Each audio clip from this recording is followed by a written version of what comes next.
I didn't know a single forgotten ring could rewrite my entire life in under 10 seconds. The plates were still warm against my fingers when I stepped up to table 12, careful, quiet, invisible like always. That was the rule here. Move fast, speak less, don't be remembered. My name is Maris Hale, and at 24, I had mastered the art of disappearing in plain sight. The restaurant glowed in soft amber light, polished glass reflecting people who never worried about rent or late notices.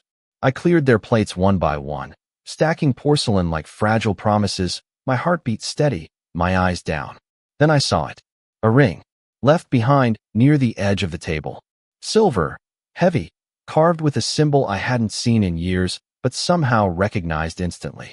My fingers hesitated for half a second too long. I shouldn't have touched it, but I did. The metal felt colder than it should have, like it remembered something I didn't. Careful, one of the men muttered, barely looking at me. I nodded, slipping the ring onto the tray, telling myself it meant nothing. Just another forgotten item. Just another shift. That's when the room changed. It wasn't loud. No crash, no raised voices. Just a subtle shift, like the air itself decided to hold its breath. I felt it before I saw him. The way conversations softened. The way chairs adjusted without scraping. I looked up just once. He stood near the entrance, tall, composed, dressed in a suit that fit like it had been built around him. Dark hair, sharp lines, eyes that didn't search the room. They owned it. Victor Salerno. I didn't know his name yet, but something in me reacted like I should. I dropped my gaze immediately, forcing myself to keep moving, to stay invisible. But my hands betrayed me. The tray tilted slightly.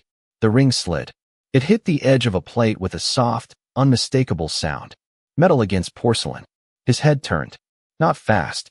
Not dramatic. Just precise. His eyes found the tray. Then my hand. Then me. Everything inside me went still. I couldn't breathe. Couldn't move. I told myself to walk away. Just walk. But my feet didn't listen. They never do when something bigger has already decided your direction. He stepped forward once. That was all it took. The space between us closed without him rushing. Without him trying. People moved aside without being asked. The tray felt heavier now, like it carried more than dishes. Like it carried a mistake. I should have put the ring down. I should have pretended I never saw it. Instead, I stood there, frozen, holding something that clearly didn't belong to me. His gaze dropped again to the ring. I saw it then. Recognition. Not surprise. Not confusion. Something sharper. Controlled. Calculated. He didn't ask a question. He didn't hesitate. He simply straightened, lifted one hand, and pointed directly at me. That girl, he said, his voice low but carrying through the entire room. A pause. Just long enough for my heart to stutter. Then, now. No one argued with a man who did not raise his voice, yet controlled the entire room. For a second, I thought I misheard him, or maybe he meant someone else standing behind me. But there was no one behind me. Every eye had shifted, not toward him, but toward me, like I had suddenly stepped under a spotlight I never asked for. My fingers tightened around the tray, the edges pressing into my palm, grounding me in something real, while everything else felt unreal. I should have spoken. I should have said something simple, something safe, like I was busy or that he had the wrong person. Instead, I stood there, silent, because something in his gaze made excuses feel useless before they even formed. One of the managers appeared beside me so quickly it startled me, his hand hovering near my elbow, but not quite touching. "Sir," he said carefully, his tone respectful in a way I had never heard him use before. "Is there something we can assist you with?" The man did not look at him, not even for a second. His attention stayed fixed on me, steady and unwavering, like he had already made a decision and the rest of us were just catching up. "Bring her," he said, quieter this time, but somehow more final. The manager swallowed, then nodded, as if he had just been given instructions he could not refuse. "Maris," he whispered to me, his voice tight. "Go with them." Them. I had not noticed the two men until they stepped closer, both dressed in dark suits that blended into the background until they moved. They did not touch me, but their presence was enough to guide me forward. I set the tray down before I dropped it, my movements mechanical, my mind racing in every direction at once. This could not be happening. People like him did not notice people like me. That was the entire structure of places like this. I took one step, then another, my shoes barely making a sound against the polished floor. The distance between us felt longer than it should have, stretched thin by the weight of every gaze following me. I could feel it on my back, curiosity, confusion, maybe even pity, but no one spoke. No one intervened. When I finally stopped in front of him, I realized he was taller than I expected, his presence more defined up close, like the air around him carried its own gravity. I kept my eyes level with his chest at first, not ready to meet his gaze again. "Look at me," he said, not loud, not sharp, but impossible to ignore. I lifted my eyes slowly, and the moment they met his, something shifted inside me, something I could not name but could not ignore. His gaze dropped briefly to my hand, then to the tray behind me where the ring still rested. "Where did you get that?" he asked. The question was simple, but it did not feel like a question. It felt like a test I had already started failing. "It was on the table," I said, my voice quieter than I intended but steady enough. "Someone must have left it behind." He watched me for a second longer than necessary, like he was measuring the truth of every word I said. "Pick it up," he said. I hesitated, just for a moment, then turned, walked back, and retrieved the ring. It felt heavier now, like it carried a story I was not part of but somehow connected to. When I placed it in my palm and held it out, he did not take it. Instead, he reached forward and closed my fingers around it, his touch brief but deliberate. "Do not drop it again," he said. My breath caught, not because of the contact, but because of the meaning behind his words. This was not about clumsiness. This was about something I did not understand yet. "You recognized it," he added, his voice softer now, but more dangerous in its certainty. I shook my head immediately. "No," I said too quickly. His eyes narrowed just slightly, not in anger, but in focus, like he had just found the piece he was looking for. "You did," he said. "And now, you are coming with me." I should have said no, but the word never made it past my throat. It stayed there, caught between fear and something else I could not explain. The kind of feeling that tells you resistance would change nothing. His statement was not a request. It was a shift in direction, already decided. "I cannot leave," I said anyway, my voice quieter than I wanted, but still mine. "I am working." It sounded small the moment it left me. He did not respond right away. He studied me instead, not impatient, not annoyed, just waiting, like he had all the time in the world and I did not. "You are done working," he said finally. Not raised, not forceful, just certain. I glanced toward my manager, hoping for something, anything, a sign that this could be stopped. He did not meet my eyes. He gave a small nod instead, the kind that ends conversations before they begin. The message was clear. This was not my choice anymore. The two men stepped slightly closer, not touching me, but shaping the path in front of me. I swallowed, forcing my feet to move again, one step at a time, away from the only normal I had left. The restaurant doors opened before we reached them, someone else already anticipating his movement. Outside, the night air felt colder than it should have, sharp against my skin, grounding me in a way the inside could not. The city sounded different out here. Louder, faster, like it did not care that something had just shifted inside my life. A black car waited at the curb, engine running, doors already open. I stopped a few feet away, the reality of what was happening finally catching up with me. "I am not getting into that," I said, more firmly this time, surprising even myself. For a moment, no one moved. The men did not react. The driver did not react. Only him. Victor stepped closer, closing the distance I had tried to keep. "Not rushed. Never rushed. You already stepped out of your life the moment you picked that up," he said, his gaze flicking briefly to my hand where the ring rested. "This is just the part where you decide if you survive it comfortably." The words settled into me slowly, not as a threat, but as a truth I did not have enough information to argue with.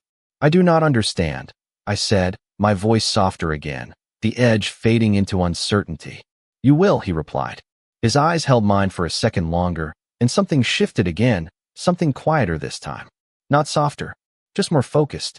But not here. I looked down at the ring in my hand, turning it slightly without thinking. The symbol caught the streetlight, and for a split second, something flashed in my mind. Not a full memory, just a feeling. A hallway, a door, a voice I could not place. I blinked, and it was gone. My breath caught, my fingers tightening around the ring as if it might disappear too. He saw it. Of course he did. "There it is," he said, almost to himself. "That is why." I looked back up at him, confusion mixing with something colder now. Why what? I asked. He did not answer. Not directly. Instead, he reached out again, not for the ring this time, but for my wrist. His touch was brief, controlled, just enough to steady the movement of my hand. Not force, not pressure, just presence. You do not remember yet, he said quietly. That is the only reason you are still standing here arguing. A chill moved through me, deeper than the night air, settling somewhere I could not reach. Remember what? I asked. This time he let go, stepped back half an inch, just enough to create space that felt intentional. Get in the car, Maris, he said. The way he said my name made my stomach drop. Not because he knew it, but because it sounded like he had always known it. And I will decide how much of that answer you are ready to hear. The car door stayed open, waiting, like it already knew I would give in. I stood there for a second longer than I should have, my thoughts running in tight circles with no exit. Every instinct told me to walk away, to turn back, to disappear into the night, and pretend none of this happened. But the problem was simple. I no longer believed I could disappear. Not after the way he looked at me. Not after the way he said my name. I took a slow breath, the cold air filling my lungs, and stepped forward. The moment I slid into the back seat, the door closed behind me with a quiet, final sound. Not loud, not dramatic, just done. He followed a second later, settling beside me with the same controlled presence he carried everywhere else. The interior of the car was silent, insulated from the noise outside, like the world had been muted on purpose. For a moment, no one spoke. The driver pulled away from the curb without needing instructions, the city lights stretching into blurred lines through the tinted windows. I kept my eyes forward, my hands clasped tightly in my lap, the ring still pressed into my palm. I could feel it there, solid and undeniable, like a question I could not avoid answering. Where are we going?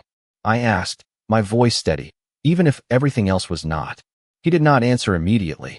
I felt his gaze shift toward me, not invasive, but present, like he was studying something that mattered. Somewhere quiet, he said finally. You need to think. I let out a breath I did not realize I was holding. I have been thinking, I replied. None of this makes sense. It will, he said again, repeating the same certainty as before, like time was the only missing piece. I turned slightly toward him, enough to see his profile in the dim light. You keep saying that, I said, but you are not explaining anything. His expression did not change, but something in his eyes sharpened, like he had been expecting that question. Because explanation is not what you need first, he said. Recognition is. The words settled between us, heavier than it should have been. I looked down at my hand, slowly opening my fingers to reveal the ring. The symbol caught the passing light again, and this time, the feeling came back stronger. Not a full memory, still incomplete, but closer. A staircase, cold marble under bare feet. Someone calling a name that sounded like mine, but not quite. My chest tightened, my breath catching as the image flickered and faded. I closed my hand again quickly, like I could trap whatever that was before it disappeared completely. What is this? I asked, my voice softer now, edged with something I could not hide anymore. It is not mine. No, he said quietly. But it was near you for a reason. I shook my head, frustration rising under the confusion. That is not an answer. It is the only one you are ready for right now, he replied. The car turned onto a quieter street, the noise of the city fading into something distant and irrelevant. I watched the buildings pass by, unfamiliar and increasingly private, like we were moving into a part of the city that did not belong to people like me. You said I recognized it, I said after a moment. What does that mean? This time, he did not answer right away. He leaned back slightly, his gaze shifting forward, as if measuring how much to say. It means, he began slowly, that your mind reacted before your memory did. I frowned, trying to follow, but the explanation only made things more complicated. That does not make sense, I said. It does, he replied. You just have not caught up to it yet. I let out a small, disbelieving breath, turning fully toward him now. Then help me catch up. For the first time, something almost like hesitation crossed his face. Not doubt, not uncertainty, just restraint. Like there was a line he would not cross yet. If I tell you everything too soon, he said, his voice lower now, more deliberate, you will not stay. The words hit differently than anything else he had said so far. Not a command, not a statement of control, a calculation. I stared at him, searching for something in his expression that would tell me this was all some kind of misunderstanding. But there was nothing there except certainty and something deeper I could not name. "And if I do not stay?" I asked quietly. His gaze met mine again, steady and unwavering. "Then you will spend the rest of your life wondering why you almost remembered something that could have changed everything." The car slowed, then stopped. I looked out the window, my reflection staring back at me in the dark glass. For a second, I did not recognize the girl looking back. Then his voice cut through the silence one more time. "We are here," he said, "and this is where you decide if you want the truth." The building did not look like a place that gave answers, but it felt like one. Tall, quiet, set back from the street as if it preferred distance over attention. The car engine went silent, and for a moment, no one moved. I stared at the entrance, glass doors reflecting nothing but shadows and the faint glow of the city behind us. "This is where you bring people you want to disappear?" I asked, trying to sound braver than I felt. "This is where I bring people who need clarity," he replied. I let out a small breath, not quite a laugh, not quite disbelief. "Those are not the same thing." "They can be," he said simply. The driver stepped out first, opening the door before I could decide if I was getting out. The night air had shifted again, quieter here, heavier, like even the city respected the boundary of this place. I stepped onto the pavement slowly, my shoes echoing faintly in the open space. The building rose above me, smooth lines, no signs, no indication of what it was or who it belonged to. I turned back slightly, just enough to see if leaving was still an option. The car was still there. The street was still open. But the moment had passed. I knew it without needing to test it. He walked past me, not checking if I followed, not needing to. The doors opened as he approached, silent and precise, revealing a lobby that felt more like a statement than a space. Marble floors, soft lighting, no front desk, no staff in sight, just stillness. I hesitated at the threshold, the ring still pressed into my palm.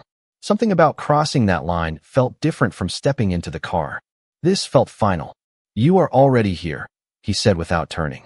"Standing outside will not change that." I stepped inside. The air was cooler, controlled, carrying a faint scent I could not place. Clean, but not empty. Intentional. The doors closed behind me without a sound. I resisted the urge to turn around. "What is this place?" I asked, my voice softer now, pulled down by the quiet around us. "Private," he answered. "And safe." The word safe landed strangely. I was not sure if it was meant to reassure me or remind me of something else. We moved across the lobby, our footsteps the only sound breaking the silence. An elevator waited at the far end, already open, like everything else tonight had been arranged before I arrived. I stepped inside first this time, surprising myself. Maybe I was tired of being guided. Maybe I just wanted answers faster. The doors closed, sealing us into a smaller space that felt more personal, more unavoidable. The elevator moved smoothly, no sudden shifts, no sound except the faint hum beneath us. I watched the numbers change, each one marking distance from the life I had known just an hour ago. "You said I might not stay if you told me everything," I said, keeping my eyes forward. "So why bring me here at all?" There was a pause, longer than his usual measured silence. "Because you are already part of this," he said. "Whether you remember it or not." The words settled into me, heavier than before. I looked down at my hand again, slowly opening it. The ring caught the soft light of the elevator, the symbol clearer now. Sharp lines. Intentional design. Not decorative. Not random. "Then start with this," I said. "What is it?" He stepped closer, not invading my space, but close enough that I could feel his presence shift. "It is a marker," he said. "A sign of belonging." My fingers curled instinctively around it again. "I do not belong to anything like this." "Not anymore," he corrected quietly.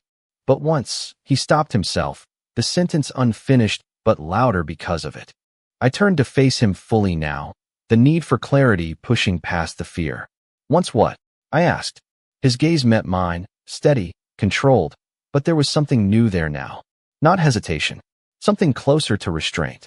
"Once, you stood in a place like this," he said slowly. "And you did not look lost." The elevator stopped. The doors opened before I could respond, revealing a hallway lined with soft light and closed doors, each one identical, each one silent. I stepped out without thinking, drawn forward by something I could not name. The air felt familiar in a way that made my chest tighten. Not memory. Not exactly. But close. Why does this feel? I stopped, searching for the word that refused to come. Because it is not your first time here, he said behind me. I froze. The hallway stretched ahead, quiet and endless, but suddenly it did not feel empty anymore. It felt like something was waiting. And for the first time, I was not sure if I wanted to remember or if I wanted to run. I did not move for a full second, maybe two. My body caught between instinct and something deeper that felt like recognition without permission. The hallway stretched ahead, silent and waiting, but it did not feel unfamiliar anymore. It felt like something I had forgotten on purpose. That is not possible, I said, my voice lower now, not as certain as before. I have never been here. The words sounded weak the moment they left me. Not because I did not believe them, but because something inside me did not fully agree. He stepped closer behind me, not touching, but close enough that I could feel the shift in the air again. You believe that, he said. That does not make it true. I swallowed, my throat suddenly dry, my fingers tightening around the ring again as if it was the only solid thing I had left. Then prove it, I said, forcing the words out. If I have been here, show me. For a moment, he did not respond. The silence stretched, not empty, but deliberate, like he was deciding how far to go. Then he moved past me, walking down the hallway with the same controlled pace that never rushed and never hesitated. Follow me, he said. I hesitated, but only for a second. Standing still was worse now. I stepped forward, my footsteps softer than his, but louder in my head. Each step felt heavier, like I was walking toward something I had tried to leave behind. We stopped in front of one of the doors. It looked identical to the others. No markings, no numbers, nothing to distinguish it. He reached out and opened it without a key. Inside, the room was dim but not dark, lit by a soft overhead glow that revealed clean lines and minimal furniture. A table, 2 chairs, a wall of glass that looked out over the city, but from higher than I expected. I stepped inside slowly, my eyes scanning the space, searching for something familiar, something that would confirm or deny what he was saying. At first, there was nothing, just a room, just another controlled environment that felt more like a statement than a place. Then I saw it. On the far side of the table, resting alone, was another ring. Identical. My breath caught, my body going still again as my mind tried to catch up with what my eyes were seeing. No, I said under my breath, shaking my head slightly. That is not, but I did not finish the sentence. I stepped closer without realizing it, drawn toward the table like something was pulling me forward. The second ring sat there, silent and waiting, the same symbol carved into its surface, the same weight of meaning I could not explain. I lifted my hand slowly, comparing the one in my palm to the one on the table. They matched perfectly. Not similar. Not close. The same. Something inside me shifted sharply, like a door opening too fast. A flicker of memory pushed through, stronger than before. A hand placing the ring onto a surface. My hand. A voice saying something I could not fully hear, but it carried authority. A promise. Or a warning. I inhaled sharply, the air catching in my lungs as the image snapped away just as quickly as it came. I pulled my hand back instinctively, my heart racing now, louder than anything else in the room. What is this? I asked, turning toward him, the question no longer controlled. Why are there two? He did not move closer. He stayed where he was, watching me, measuring every reaction like it mattered. Because there were always two, he said. One for you. One for the person you stood beside. The words hit harder than anything else he had said so far. Not because they explained everything, but because they implied something far bigger than I was ready to understand. I do not remember that, I said, my voice unsteady now. You are remembering pieces, he replied. That is why this is happening. I looked back at the rings, my chest tightening again as the weight of the moment settled deeper. And the other person? I asked slowly. Who was I standing beside? This time, he did not answer right away. The silence stretched again, heavier than before, like the answer itself carried consequences. When he finally spoke, his voice was quieter, more deliberate. That is the part you are not ready for yet.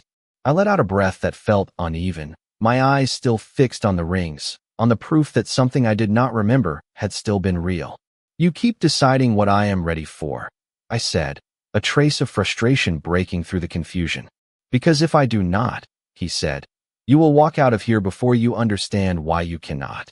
I turned toward him again, searching his face for something I could hold on to, something that made sense. And why can I not? I asked.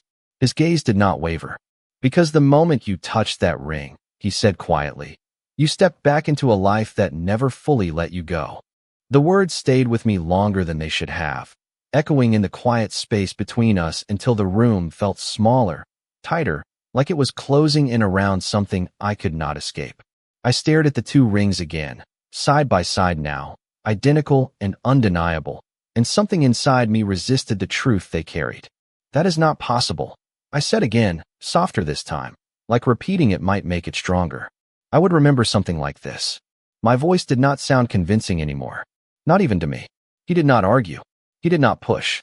He simply watched, like he had already heard every version of denial I could offer and knew exactly where it would lead. Memory is not as reliable as you think, he said, especially when it is forced to forget. I looked up sharply at that.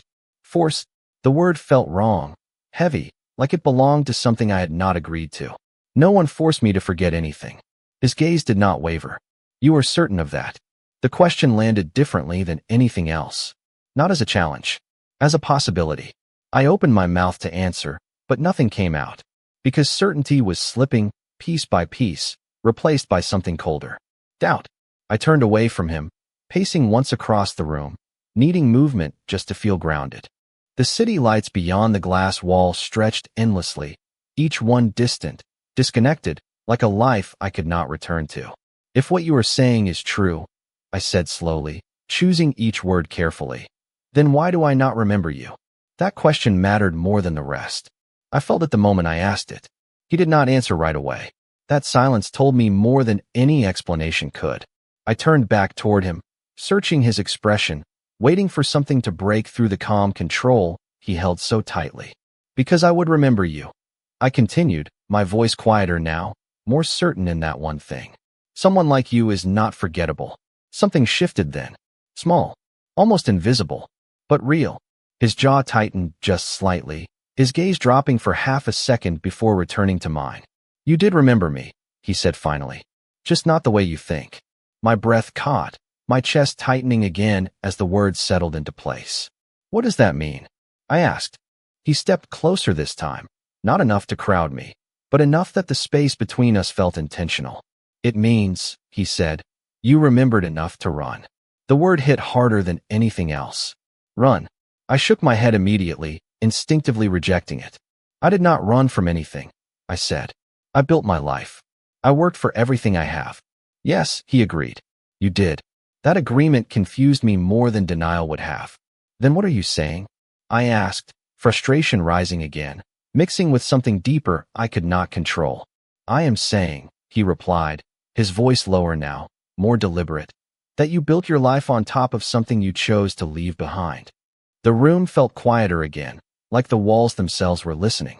I looked down at the rings, then back at him, trying to connect pieces that refused to stay still. Why would I leave something like this? I asked. Why would anyone walk away from whatever this is? He did not answer immediately. Instead, he reached toward the table and picked up the second ring, holding it between his fingers with a familiarity that made my chest tighten again. Because staying would have cost you more than you were willing to lose, he said. I watched the way he held it, careful, controlled, like it mattered more than he was willing to admit. And what would that be? I asked. His eyes met mine again, steady and unwavering. Your freedom, he said. The words settled heavily between us, and for a moment, everything else faded. Freedom. I had spent years building something small but mine. A life that belonged to me, even if it was difficult, even if it was ordinary. The idea that I had walked away from something like this for that reason should have made sense. But it did not feel complete. And now? I asked quietly. What happens now?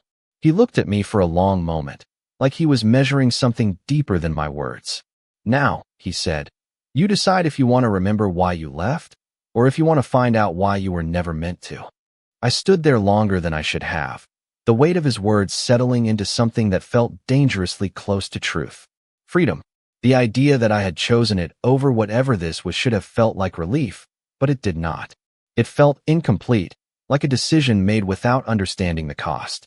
I looked at the rings again, then back at him, my thoughts no longer racing but narrowing into something sharper. You said I ran? I said slowly. People do not run without a reason. He did not deny it. He did not soften it either. No, he said. They do not. The confirmation sent a quiet ripple through me, unsettling and steady at the same time. Then tell me the reason. I pressed. If I left, I had to have a reason. This time, he exhaled slowly, not frustrated, but measured, like he was deciding how much of the truth I could handle. You had more than one, he said. But none of them were simple. I crossed my arms instinctively, grounding myself against the growing unease. Start with one, I said. Just one. His gaze shifted briefly to the glass wall, the city lights reflecting faintly in his eyes, before returning to me. You did not trust the world you were standing in, he said. And you did not trust what it was turning you into. The words landed differently than I expected. Not dramatic. Not overwhelming. Just precise. I frowned slightly, trying to understand. What does that even mean? I asked. I was a waitress an hour ago. You were a lot more than that before, he replied. You just do not remember it. I let out a small breath, the frustration returning, but weaker now, tangled with something else. Curiosity. Then show me, I said again. Stop telling me what I used to be. Show me. For the first time, he did not immediately answer. Instead, he looked at me in a way that felt different. Not assessing, not controlling, something closer to consideration. If I show you, he said slowly, there is no going back to not knowing. I held his gaze, steady now, despite everything. I am already past that point, I said. You made sure of it the moment you pointed at me. A flicker of something passed through his expression. Not regret, not quite approval, something in between. Then we do this properly, he said. He moved toward the far wall, his steps quiet against the floor, and pressed his hand against a panel I had not noticed before. The wall shifted slightly, revealing a hidden compartment behind the glass. Inside, there were objects arranged with deliberate care. Files, a small box, a photograph. My breath caught before I could stop it. I did not know why. I just knew it mattered. He reached in and took the photograph first, holding it for a second before turning it toward me. Start here, he said. I stepped closer, slower this time, my heartbeat rising again as I looked down at the image. It was not staged, not posed, just a moment captured without permission. A younger version of me stood in the frame, unmistakably me, but different in ways I could not immediately explain. My posture was straighter, my expression sharper, my eyes more certain, and beside me stood him, Victor, not distant, not separate, close enough that the space between us felt intentional. My hand moved instinctively toward the photograph, my fingers hovering just above the surface without touching it. This is not real, I whispered, even though every part of me knew it was. It is, he said quietly. I looked up at him, my chest tightening again as something deeper stirred beneath the confusion. Then why do I not remember this? I asked. This time, he did not hesitate. Because you made sure you would not, he said. The answer hit harder than anything else so far. Not forced, not taken, chosen. I stared at the photograph again, my mind struggling to connect the person I saw there with the person I knew myself to be. I would not do that, I said, shaking my head slightly. I would not erase something like this. You did not erase everything, he replied. You left yourself a way back. My fingers tightened slightly, the ring still in my palm, suddenly heavier than before. This, I said slowly, lifting it slightly. This is the way back. He nodded once. Yes. The room felt quieter again, but not empty. Charged, like something had shifted into place. I looked between the photograph, the rings, and him, the pieces no longer scattered but still far from complete. And the other reason? I asked, my voice steadier now, even as everything else remained uncertain. You said there was more than one. His gaze held mine, and for the first time, there was something deeper in it. Not just control, not just certainty, something closer to truth. The other reason, he said quietly, is the one you have not asked about yet. I frowned slightly, searching through everything we had said, everything I had felt since this started. Then it hit me. Not a memory. Not fully. Just a realization forming in the space between us. The person I was standing beside, I said slowly. In the past. He did not look away. Yes.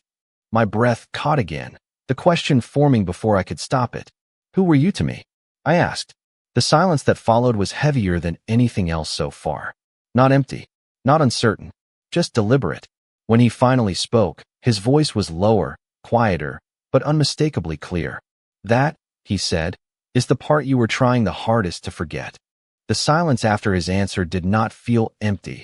It felt deliberate, like the room itself was waiting to see what I would do with it. I did not look away from him, even though part of me wanted to.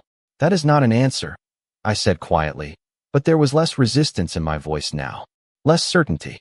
He did not move, did not soften, but something in his gaze shifted again, almost like he expected this moment.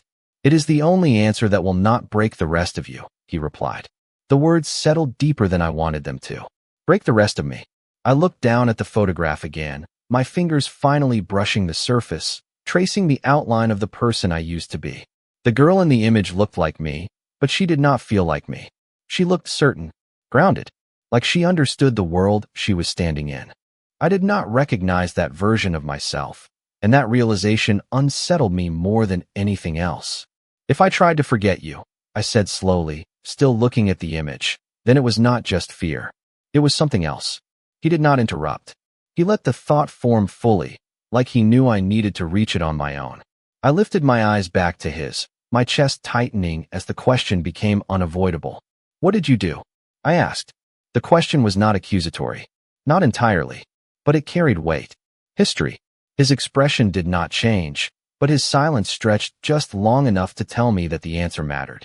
I gave you a choice, he said finally. That was not what I expected. Not even close. I frowned slightly, searching his face for something that felt more concrete. That is not enough to make someone erase their memory, I said. People do not forget something like this because of a choice. No, he agreed quietly. They do not. He stepped closer again, not crowding me, but close enough that I could feel the shift in the space between us. They forget because the choice was not simple, he continued. It was not just about leaving or staying. My pulse picked up again, the pieces starting to move, but not yet connecting. Then what was it about? I asked. This time, he did not look away. He held my gaze fully, like whatever he was about to say needed to be seen, not just heard. It was about what you would become if you stayed, he said. The words hit differently. Not sharp, not loud, but heavy. I felt it immediately, like something inside me recognized the weight, even if I did not understand it. And what was I becoming? I asked, my voice barely above a whisper now. He did not answer right away. Instead, he reached out and placed the second ring back onto the table, beside the first, aligning them carefully like they belonged together. You were becoming someone who did not hesitate, he said slowly. Someone who could make decisions without looking back. I stared at the rings, the image of them side by side, pulling at something deeper than logic. That does not sound like something to run from, I said. It sounds like strength. It is, he said, until it costs you something you cannot replace. The room felt colder after that. Not physically. Something else. Something internal. What did it cost me? I asked. He looked at me for a long moment, and this time, there was no restraint in his gaze. Just truth. It was going to cost you your ability to walk away, he said. My breath caught, the meaning settling slowly but unmistakably. From this? I asked. From everything, he corrected. From me. The words hung in the air, heavier than anything else he had said. I felt them land somewhere deeper than thought, somewhere closer to instinct. I shook my head slightly, trying to push back against the feeling that was building. That still does not explain why I would erase you completely, I said. You would not need to do that just to leave. No, he agreed. You would not. That agreement made it worse. Then why? I pressed, the question sharper now, more urgent. He did not step closer this time. He stayed exactly where he was, like distance mattered now. Because leaving me was not the hardest part, he said quietly. Forgetting me was. The words settled into the space between us, and for a moment, everything else faded. The room, the city, the past I could not remember. All of it reduced to one simple, impossible idea. I stared at him, my chest tightening again as something shifted beneath the surface, something I could not control. Why? I asked, my voice softer now, almost unsteady. This time, he did not hesitate. Not even for a second. Because you did not just walk away from a world, he said. You walked away from me. The sentence should have been simple. It was not. It carried something heavier, something that made the space between us feel smaller again, more charged, more real. I looked down at the rings one more time, then back at him, the question forming before I could stop it. And I chose to forget that? I asked. His gaze did not waver. Yes. My breath caught again, but this time, it was not just confusion. It was something deeper, something that felt dangerously close to understanding. Then I had a reason, I said slowly. A real one.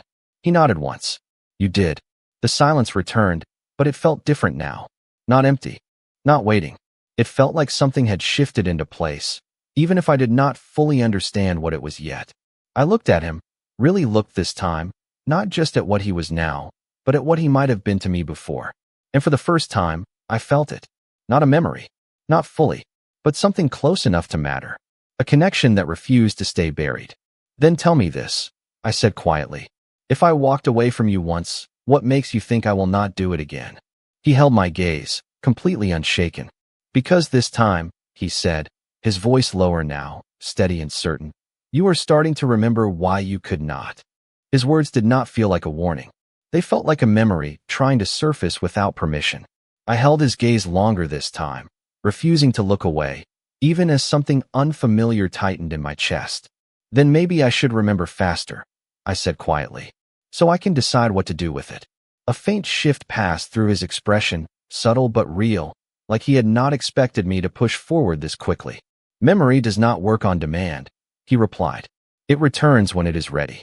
I shook my head slightly, my frustration sharpening into something more focused. No, I said, that is not good enough anymore.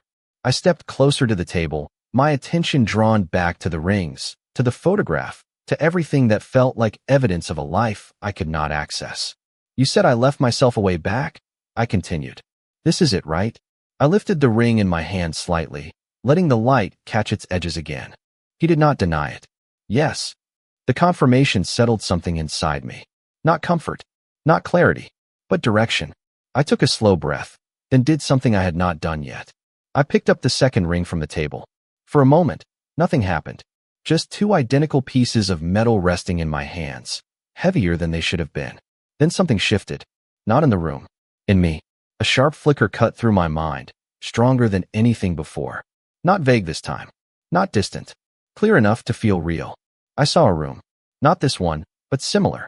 The same glass wall. The same city stretching beyond it. My hand placed one ring down on the table. The other already there. I was not alone.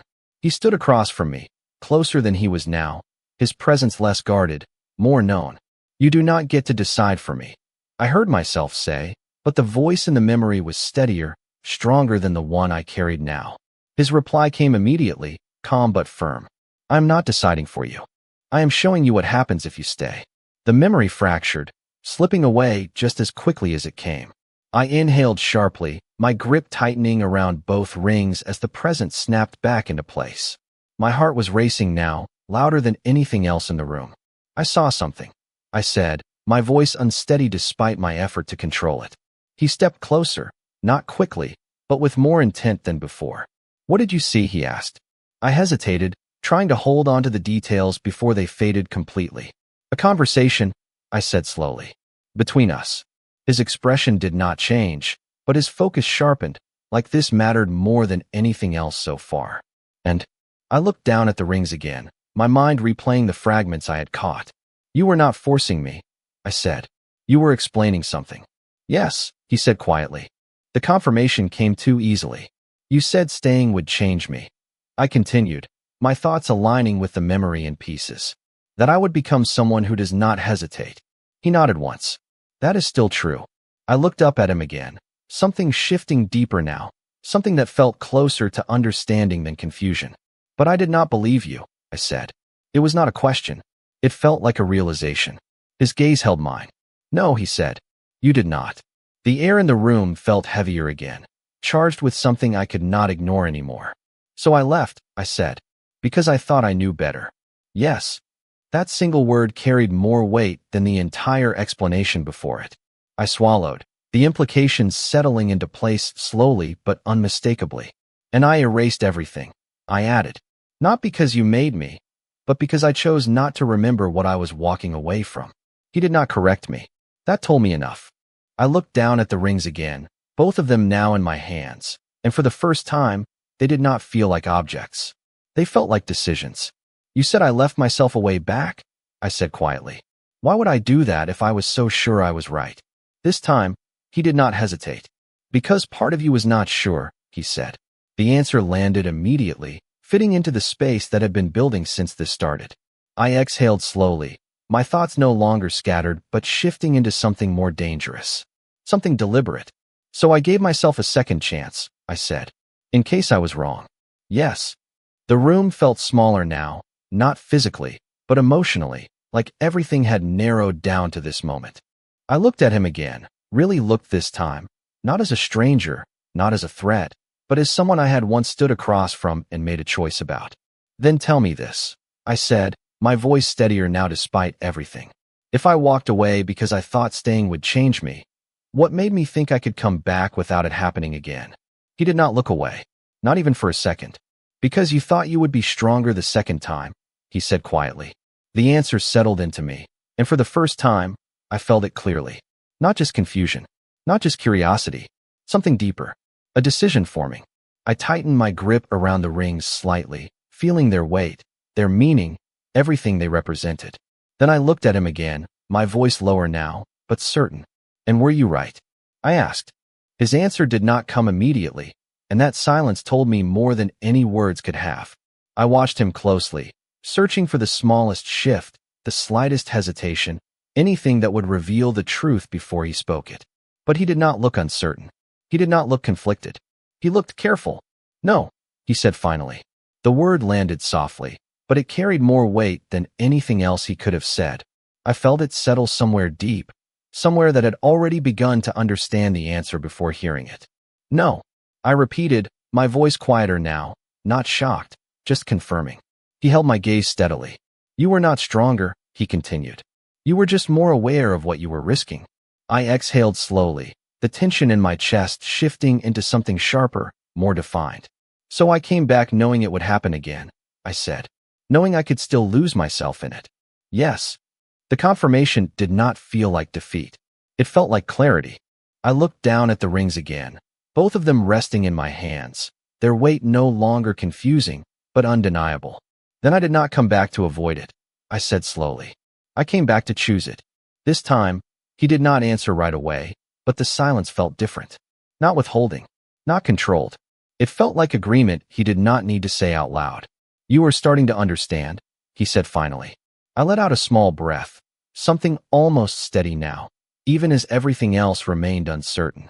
No, I said quietly. I am starting to remember how I think. That was the difference. Not memories.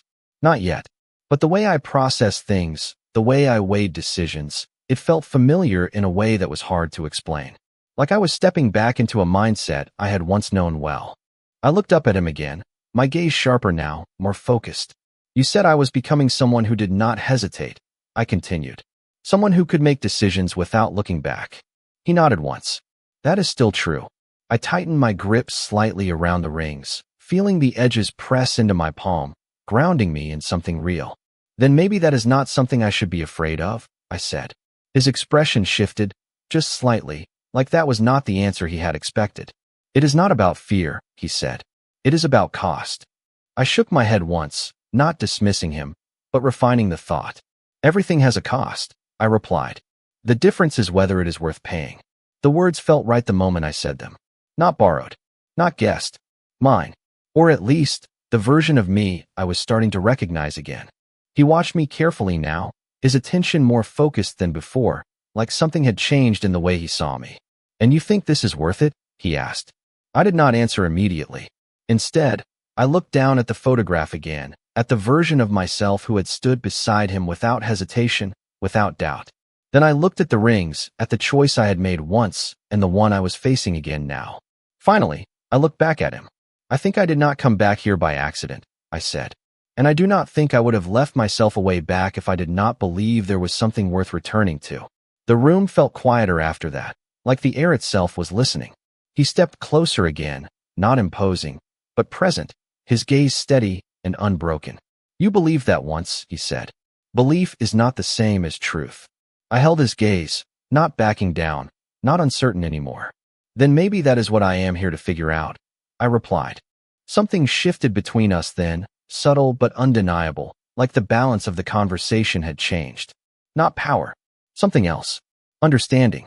He studied me for a long moment, longer than before, like he was measuring something deeper than my words. You are different this time, he said quietly.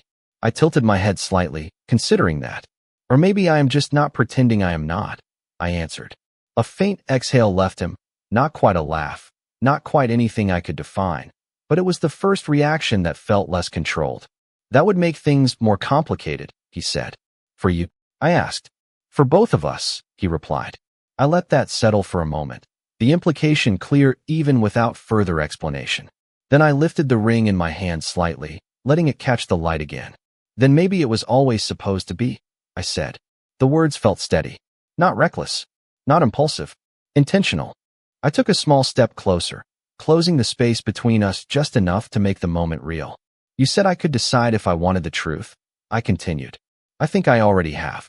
His gaze did not waver, but something deeper moved behind it now, something less guarded, more real. And what did you decide, he asked. I held his eyes, the answer forming without hesitation this time.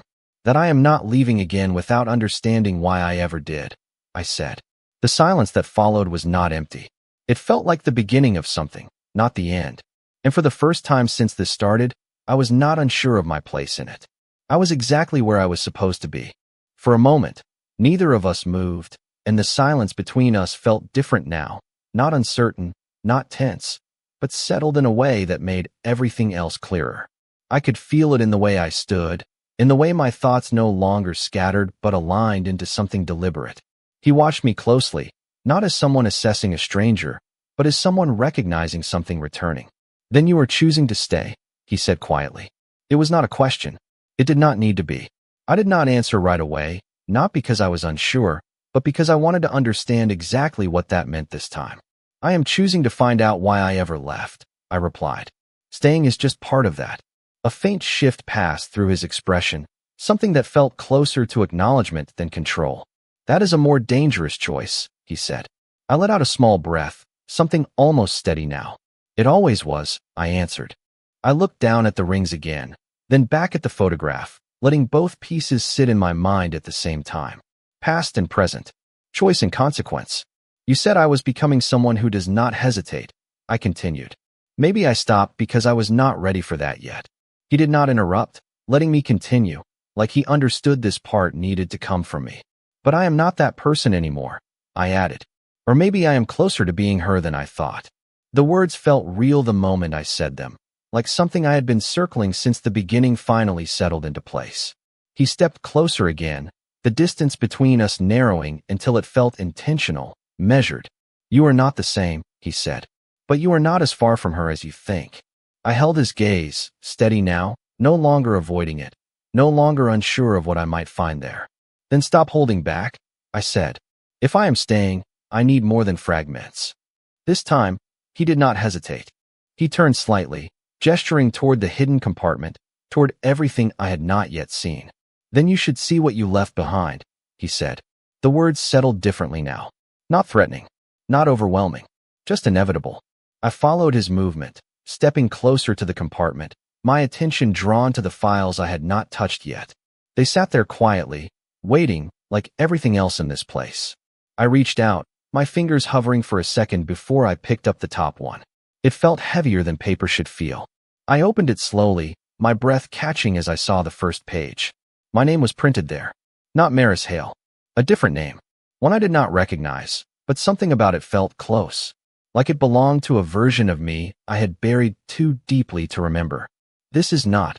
I started, but the words did not finish. My eyes moved across the page, taking in details that did not fit the life I knew. Locations I had never been. Roles I had never held. Decisions I did not remember making. But none of it felt completely foreign. That was the part that unsettled me the most. It is yours, he said quietly behind me. I swallowed, turning another page, my pulse rising again as the pieces grew clearer. I was not just part of this world, I said slowly. I was important in it. He did not correct me. You were essential, he said. The word landed heavily. carrying more meaning than I was ready to fully understand. I closed the file halfway, my mind racing again, but differently this time. Not chaotic, focused. And I walked away from all of it, I said. From this, from you, from everything. Yes. I turned back toward him, the weight of that choice settling into place. Then I need to know something, I said. Not about the past. About now. He watched me carefully, his attention sharper again. What? I took a slow breath, steadying myself before asking the question that mattered more than the rest. If I choose to stay this time, if I choose to step back into this, does it end the same way? The silence that followed was not hesitation. It was consideration. When he finally spoke, his voice was lower, more deliberate than before. That depends, he said, on what you are willing to become this time. The answer did not feel like a warning. It felt like a truth I had already started to understand. I looked down at the file again, then at the ring still in my hand, then back at him. The pieces were not complete yet, but they were no longer scattered. They were forming something I could not ignore anymore. Then maybe that is the real question, I said quietly. Not why I left, but whether I am ready to stay. And for the first time, that question did not feel impossible. It felt like a decision waiting to be made. The question lingered between us, heavier than anything that had come before it, because this time it was not about the past. It was about what came next. I stood there with the file still in my hand, the weight of it no longer just paper, but proof of a life I had once chosen to leave behind. And now, somehow, I was standing at the edge of it again. You already know the answer, he said quietly. I looked up at him, my eyes narrowing slightly, not in defiance, but in recognition. No, I said. I know what it costs. That is not the same as knowing if I am willing to pay it. The distinction mattered. It always had. He stepped closer, not imposing, not forcing, just present in a way that made everything else feel less important. Then decide, he said, not as the person you were before, as who you are now. That was the difference this time. Not memory, not pressure, choice. I looked down at the rings again, both of them resting in my palm, their weight no longer confusing, but grounding. They were not symbols anymore.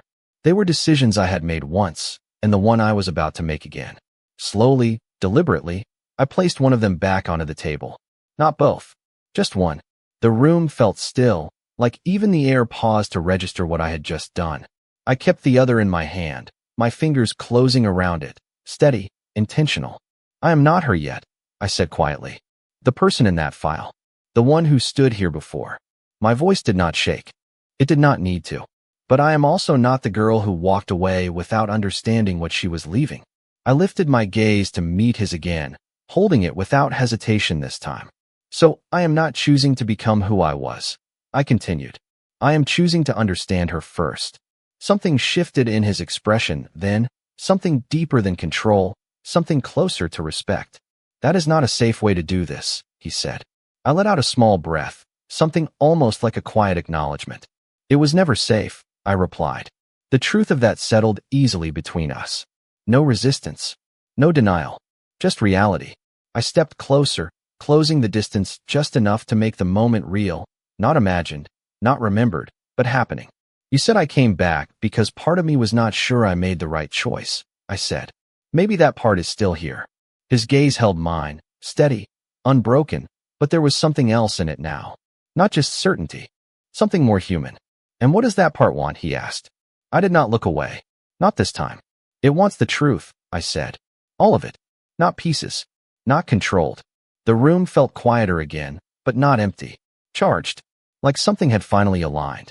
He studied me for a long moment, longer than before, like he was measuring something deeper than words. Then, slowly, he nodded once. Then you will have it, he said. The simplicity of that answer carried more weight than anything else. Not because it was easy, because it meant something had shifted. Not just in me, in him too. I looked down at the ring still in my hand, turning it slightly, watching the symbol catch the light one more time. It did not feel foreign anymore. It did not feel like something I had accidentally touched. It felt like something that had been waiting. This time, I said quietly, almost to myself, I am not running from what it changes. I looked back at him, my voice steady again, grounded in something I could not fully explain yet. But I am also not losing myself in it without knowing why. He did not interrupt. He did not argue. He simply accepted it, like he understood that this version of me would not move any other way. The silence that followed was not uncertain. It felt like the beginning of something that had been paused, not ended. And for the first time since this started, I did not feel like I had been pulled into something. I felt like I had stepped into it on my own. I placed the file back onto the table, my attention no longer scattered between past and present, but focused on what came next. "So," I said, meeting his gaze one last time in that moment. "Show me everything I chose to forget." The words did not feel like a request. They felt like a decision. And this time, I was not walking away from it.